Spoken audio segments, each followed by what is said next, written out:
Hi everybody, this is Kevin from Hideaway Homestead. I'm going to be talking today about how to make a cone, a killing cone, a restraining cone, Carol calls it a cone of silence, for turkeys.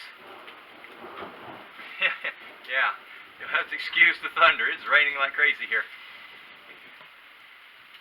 I haven't been able to find one big enough to fit our turkeys into. I have one for the chickens that we use, but the chickens are a lot smaller than the turkeys, and so the turkeys are just way too big to put into this cone. So what I'm going to have to do is I'm going to have to make one. You can either go out and buy one, and if your budget allows for that, great. You can get them for 40, 50 bucks, I think, or something like that.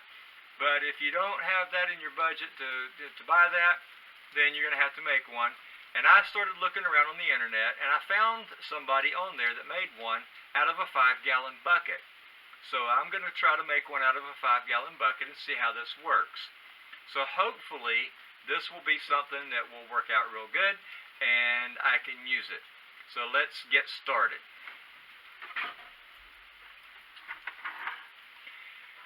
I have a 5-gallon bucket, and what they said was to get something that's about 3 or 4 inches in diameter, and I couldn't really find anything except I found this lid off of a little plastic thing that I use to get pipe fittings out of. And so I just took this off and set this right on top of the bucket and drew a circle around it. And I've already put my circle on here, so I've got a circle on the top. So at this point, all I need to do now is to cut this hole out.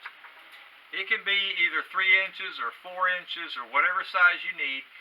If you have a hole saw that's 3 or 4 inches in diameter, you can use that, and that's perfect.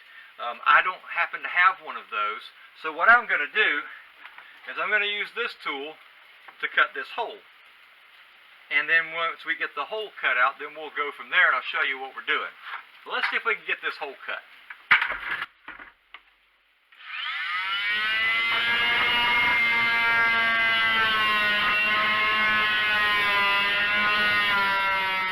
Got my hole cut.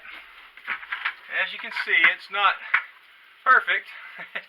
It's sort of jagged on the edges or whatever, but that's okay. I can file that down and make that smooth. So now what I'm going to do is get some kind of a, I'm probably going to use a carabiner or something to hang this with. And then what I'll do is I'll just hang this up by the handle on whatever we're hanging it from, and the turkey will go in head first through here. His head will come out the hole down here, and then we'll be able to finish the job from there. The problem I've had is because our turkeys are so big, they're quite tall. They're probably 3.5, almost 4 feet tall.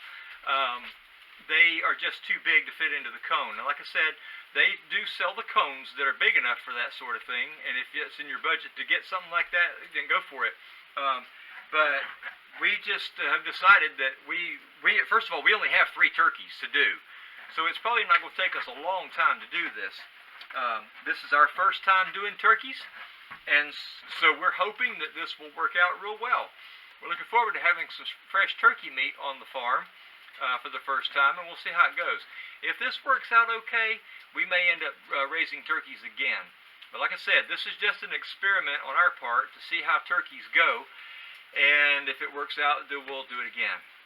So that's what we've got going here, and if you have any questions or comments or anything, please leave them in the comments section.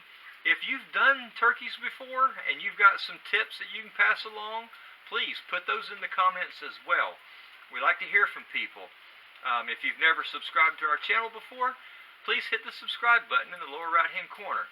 Give us a thumbs up. That really helps our channel a lot when people give us a thumbs up and when they comment also, but it really helps us if you subscribe. So we would really like to have you come along and follow along on what we're doing here on our homestead. So until next time, thanks for joining us here on Hideaway Homestead.